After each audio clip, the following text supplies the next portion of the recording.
space is really important for forming these really unique cancer models. So the way cancer evolves in your body is it's actual solid tumor, it's like a ball, and the microenvironment is really unique. It's the ball is so tightly squeezed that the inside of it is actually dead. There's dead cancer cells inside.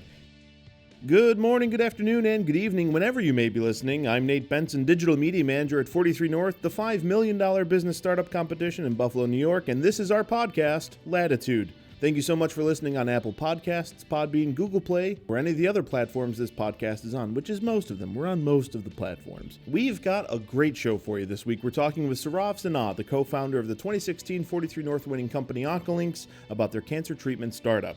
But before we get into that, we've got a quick word from our sponsor, Allied Global. Allied Global is considered one of the top business processing companies in North America, and they partner with Fortune 500 companies all the way down to startups with small teams. So how can Allied Global help your startup get off the ground? They offer a vast array of B2B and B2C inbound, outbound sales, customer care, tech support, and quality assurance. They even offer IT and back office solutions, which can be one of the overlooked aspects of a company when they're starting up. To learn more about Allied Global, visit AlliedGlobalBPO.com.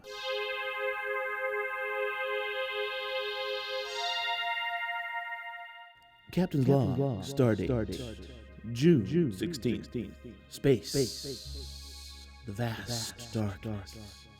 All right, that's the worst/best Shatner impression I can do. But yes, this week we're talking about space on the podcast. Oncolinks recently sent one of their cancer treatment experiments to the International Space Station. And we talk with Saurav about the feeling of seeing his life's work launched into space and the work Oncolinks is doing to create a new type of cancer treatment. All right, Saurav, thank you so much for being on the podcast. We always start these out, as the listeners know. Give us the quick pitch of who you are and your startup and what you guys do. Great. I'm Saurav Sinha. I'm the co-founder and CEO of Oncolinks. We're a biotech company that makes targeted therapies for cancer treatment. So these cancer drugs will kill only cancer cells and not healthy cells, and really hopefully avoid a lot of those nasty side effects that are commonly associated with cancer treatments today. And you were the big winner last year, the big $1 million winner of the 43 North competition. We were very lucky. Take us back to the origins of Oncolinks. How did the egg, so to speak, get hatched of what you guys are trying to do? Yeah. So a lot of great research was done at the National Cancer Institute into these sort of therapies, and they're continuing to be funded by taxpayer dollars. And the most interesting thing was these technologies never really made it out to the public or the patients who needed them the most. So looking through the NCI research and collaborating with some of their labs, we thought that this was something that was really important and something that we could do a good job developing ourselves. And we were able to get a license to that technology and form really was the start of a great relationship with the NCI to continue working with them, develop new therapies, and essentially that's what became Oncolinks. Correct me if I'm wrong, because you're the expert, not me. But a lot of cancer treatments, chemotherapy, things like that. It's kind of a blanket treatment across the whole body. And granted, I have seen, in my past life, I did stories on some people, with brain cancer, and it was targeted to a degree, but it still impacted. This one person in particular, they had brain cancer and glioblastoma, and they were able to target a certain region, but there was a lot of the region that it was also impacted by the therapy. That's kind of a big problem, right? And that's what you guys are trying to address. Yeah. That whole blanket therapy that's impacting the healthy parts and the cancer parts as well. Absolutely. So glioblastoma, sorry to hear the story of your friend. My uncle also died of glioblastoma, so I know the effects that can have on the patient and their family and their colleagues and their lives. So sorry to hear that. And likely maybe what you're referring to was some sort of radiation therapy where was targeted to some degree but did have a lot of collateral damage. And the way we can get around that is we have our drugs that are carried to a specific signal on cancer cells, and those signals are either preferentially or exclusively on those cancer cells, so that's where the drug goes and nowhere else. It doesn't go to any healthy cell, and the drug is just delivered within those cancer cells, destroying the cancer cell, and really avoiding a lot of those side effects. And then we'll take it to the next step where we activate the immune system in such a way that the immune system will now start recognizing cancer cells not only where the drug was released, but then also cancer cells all over your body, any metastatic sites or things like that. So start cleaning it up using the power of the immune system, and hopefully continue cleaning it up for the rest of your life, and really working towards a cure. So you mentioned, research had been done. How long has something like this been in the works, and where did you kind of pick up the ball? Yeah. So the idea of antibody drug conjugates and this targeted therapy where it just delivers the drug only to the cancer cells and nowhere else, that was actually hypothesized by a Nobel Prize winner, I forget the name now, in the 1900s. And Nobel Prize winner, he called it the magic bullets. I don't know what that translates to in German, but that was the name that he had for it. And it's only until the last 20 years where the research has come far enough where we can actually reduce this to practice and start getting into patients. And now the first iterations of that have been approved and moved into the clinic, and now we're improving on that even further, taking it to the immune system, and then also outside of oncology. Why in the last 20 years? Was it a technological reason, or was it just an understanding of cancer itself? Like, obviously, there's a long, early 1900s, rather, there's a big gap between just 20 years ago, too. Yeah. So there's the pace of research has just vastly accelerated. Okay. Technology is better, science is better, and medicine, as a result, is better. And I think just in the past, they had very limited resources. The methods they used to analyze cells and therapies and science really wasn't all there. And now today, we have CRISPR, we have all these amazing technologies, really powerful machines that people wouldn't even imagine in the 1900s. Mm-hmm. So as long as science is continue to be funded and accelerates at that pace, then we can expect medicine will see those returns. The geek in me thinks the CRISPR technology is just so fascinating. Oh, yeah. The potential, and of course everyone immediately goes to the doom and gloom. The worst case scenario of that, but something like that is absolutely fascinating. Yeah. It's definitely the future. A lot of people have concerns about the bioethics behind it, and I, for one, think that if you're going to be pushing the envelope that hard, where you have to have those conversations about bioethics and things like that, then you're on the right path and you're doing good work and you're doing good science. So I'm okay with all of that. So why did you get involved with such a targeted field of medicine like this? What's your I guess that, and then what's also your background? How did you get to this point where you felt so compelled to found a startup and go this direction? Yeah. Cancer is the biggest, baddest bully on the block, right? And essentially for us, it was a way to pick a fight with that bully. And really, patients around the world are dying. There really hasn't been a whole lot of progress in the cancer therapy space since Richard Nixon declared war on cancer almost 40 years ago. Right? And really, nothing's really changed. The people whose grandmothers have passed away from ovarian cancer are getting the same therapies that their grandmother got years and years ago, and that for a family or that for anyone is just really scary. So for us to put our money where our mouth is and really buckle down and advocate for those patients, doing everything we can with the science and the business and all of that coming together is really important. You're also you come from a medical background, but now you're CEO of a startup. So there's multiple hats you have to wear on a daily basis. Kind of walk the listeners through what that's like, because obviously you'd probably want to spend the bulk of your time either in a lab or doing research, but you also have to talk to investors now, you have to talk to media, you have to talk to me. Yeah. You've got to do all this kind of other stuff you might not have probably envisioned, right? How do you balance that? Yeah. So when I tell people that I was classically trained in biochemistry and published in papers and all of that, they sort of laugh at me and they just can't imagine it. And why do you think that is? Because I can negotiate, I can I can work deals, and I can execute on certain things. So from that side, it takes a lot of learning, a lot of work to get to that point. And I've been fortunate to have great mentors and just a lot of experience talking to people and figuring that out and navigating that path by myself. But at the heart of it, I'm classically trained as a scientist, and when we do research and when we work at Oncolinks, we really focus on the research. We set a high internal bar for what we will pursue and what we won't pursue in terms of how the data looks, or is this going to be a marginal increase or a marginal benefit, or is it going to be something that's going to be leaps and bounds above the next best therapy, right? So we really focus on good science, and we think if you take care of the science, you take care of the vision, you take care of your leadership and corporate culture, then the rest will take care of itself. You could have probably had, though, a long career as a scientist in a lab. What motivated you to put on the CEO hat?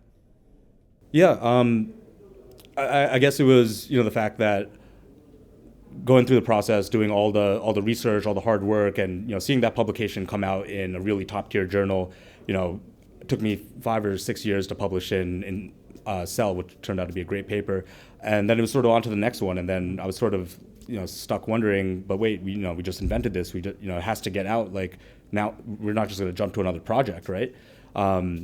And then it just became very apparent that there was no formal mechanism to make that happen. And if you believed in the science enough, then it was up to you to make that happen. So do it yourself is the best route, huh? Yeah. One again, the geek in me loved to hear when you guys did this. It was in the works. You actually had one of your experiments launched to the International Space Station in the last month or so. That's right. How did that come to be? Why are you sending things to space? Tell me just the whole story quickly. Not in 40 minutes, but sure. Why space? Yeah, space is really interesting, and just as a hobbyist, I love space and all the allure of it. But space is really important for forming these really unique cancer models. So the way cancer evolves in your body is it's actual solid tumor. It's like a ball, and the microenvironment is really unique. It's the ball is so tightly squeezed that the inside of it is actually dead. There's dead cancer cells inside. The outside of it is rapidly growing. It doesn't form like a sheet of cancer cells in a petri dish or anything like that, or anything that we do in the lab. So it's really difficult to recreate that microenvironment. So when you take these cancer cells and take it up to space where there's no gravity, they sort of float around, they start to form these balls and these spheroid models that actually more accurately represent what's going on in your body. So for us, it's really important to take a look at that, especially with majority of our pipeline focused on solid tumors, understanding how our drugs are metabolized and can essentially treat solid tumors here on Earth. So when did this whole process start? Because I imagine you just don't call up NASA and go, I'd like to go to space. Yeah, not quite that easy. So it actually started about 2 years ago. So it was a long process. And we had to go through lots of iterations of designing protocols, understanding what scientists and astronauts can and can't do on the International Space Station. Something an experiment that'll take us an hour or 2 hours here on Earth, right, will take 4 hours easily in space. When you take off a cap, and you have to tie it down, or you unscrew a tube, and then you have to stick it to something so it doesn't float off. So you can see how the time just gradually escalates to something that's very cumbersome. So there's an incredible amount of planning that has to go into that. And it took 2 years. We had to run through the protocols a number of times. I had to do it pretending that I was in space and tying everything down and all of that. And then this past April, it finally took off. So did you, like an astronaut, go underwater in a pool, like trying to? Not quite, but I just had to. Extreme. Right, I just had to do my best to pretend that, when I took off a cap, I had to label it, put it on a piece of Velcro, and stick it to the wall so that it wouldn't float away, and then repeat that process going back to cap it. Yeah. So was it more meticulous than having to do like a normal lab? Oh, absolutely. Yeah. That's insane. Yeah. That's insane. So the mission got delayed a couple times due to technical issue. What goes through your head when because a lot of time, a lot of investment on your end and your team's end to get something like that to space. So when you're down in Cape Canaveral, waiting for that launch, what's going through your mind?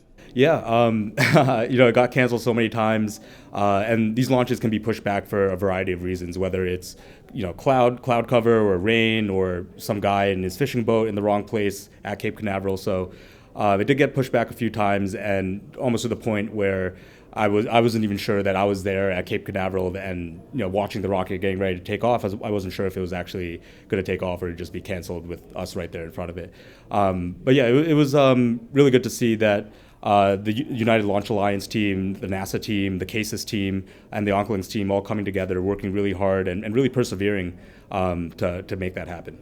What was the biggest challenge of the whole experience? I mean, multi-year, experiment. It's going to be up in space until September, I believe. I think. Yeah. So the timeline right now is sometime in August and September. They'll pull it out of the freezers. I'll cruise over to Mission Control, and then we'll walk the astronauts through what exactly to do and make sure everything's hunky dory up there. So what's the rest of the year looking like for the Oncolings team? Yeah, so we have a great team coming together here in Buffalo, hired a great intern, hired a great postdoc, setting up shop at Dr. Shah's lab. We've really invested a lot in our discovery platform to discover novel molecules, not just within cancer, but also other indications as well. So a really exciting time nonetheless, and I think the investment that we were able to put in on our back end with the help of 43 North will produce really exciting results for years to come. Anyone in the public who hears something about cancer treatment, cancer research, things like that, they there's the inevitable question of when do you think that something like this is going to be beneficial to a patient? Yeah, and the only response that I can really justify is just as fast as we can, right? And anyone who works with me knows that we work really hard, and one thing that we won't be outworked. That won't happen for the Oncolinks team, and so we'll work as quickly as we can, recruit as many partners and pharma partners as we can to help us along the way and help push us and move these therapies into the clinic as quickly as possible, but also for as many cancers as possible to really magnify our impact. From the business side of things, what's some of the highlights been, and what's some of the challenges? Obviously, as a young entrepreneur, there's naivety, in terms of you just don't know what you don't know. It's kind of a reoccurring theme to a lot of the people I talk to. So you walk me through some of the the best days and if you can, some of the worst days. Sure.